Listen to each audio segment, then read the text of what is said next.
Bonjour à toutes et à tous.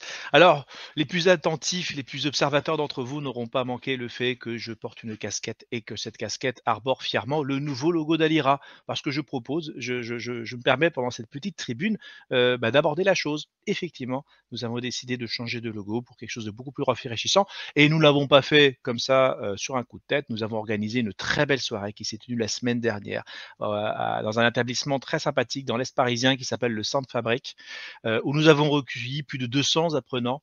Donc nous avons bu, nous avons ri, nous avons mangé, nous avons partagé notre passion pour la chose, notre passion pour la grande famille, notre passion pour notre croyance, qui est la croyance dans la blockchain, et de tout l'avenir radieux que celle-ci promet.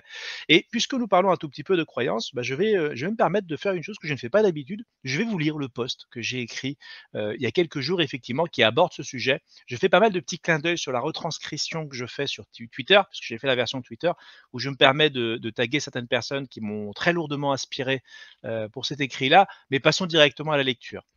Quels sont les sujets qui fâchent au repas de Noël? La politique ou la religion nous viennent tout de suite à l'esprit.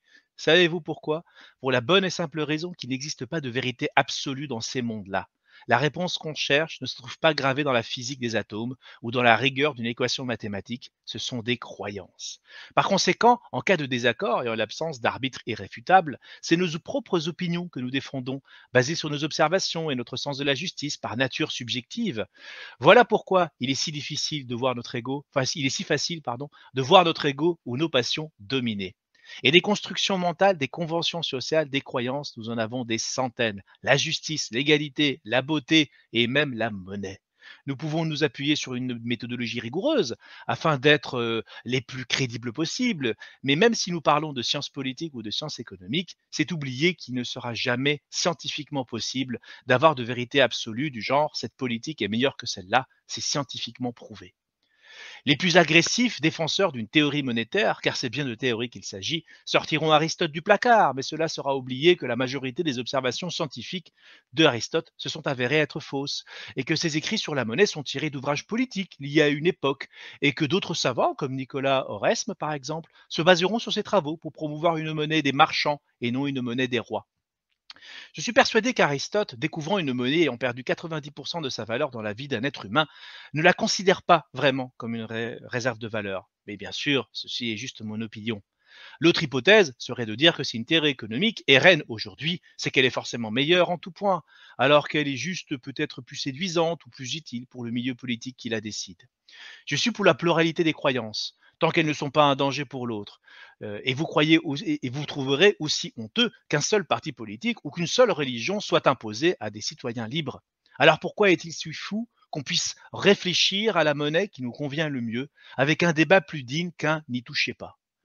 Ne laissez jamais personne abuser de son autorité cognitive ou sociale pour vous imposer sa manière de penser. Éduquez-vous plutôt de manière à pouvoir forger la vôtre.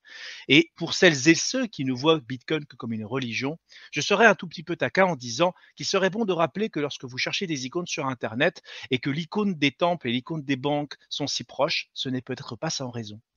Parce que oui, effectivement, nous parlons de croyances et ceci est merveilleusement illustré par Ledger parce que je vais vous parler effectivement très rapidement de son nouveau hard wallet qui est sorti, enfin qui va sortir puisqu'il est en précommande, très design, très élégant, très adapté pour l'adoption puisque n'importe qui pourra l'utiliser et le slogan de ce wallet c'est In Ledger Stack We Trust. Ça ne vous rappelle rien?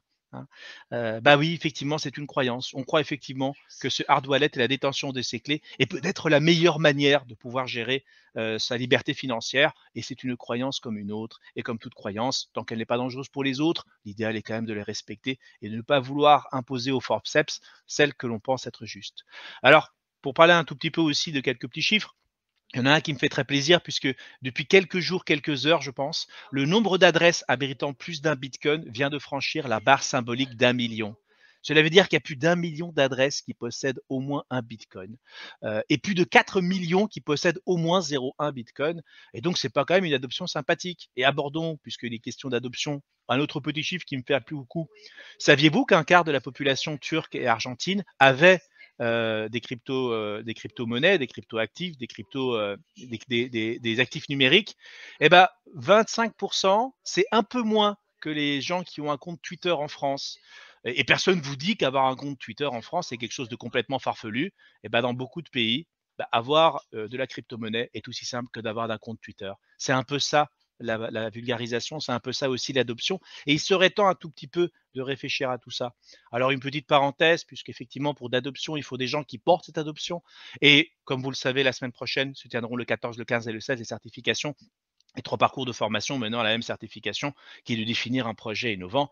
Et en l'occurrence, 27 jurys extérieurs viendront adouber, viendront honorer de leur jugement et permettre à celles et ceux qui le méritent de passer la frontière et de pouvoir rejoindre enfin cet écosystème de manière tout à fait légitime. Je remercie aussi Cryptos qui nous a donné la parole pour que Jérémy Vauquier puisse expliquer un peu notre croisade. Et puisque nous parlons de journalisme, je voudrais remercier encore une fois, n'est pas coutume, Raphaël et Grégory de The Big Well pour avoir fait un magnifique duo un jour et après l'autre.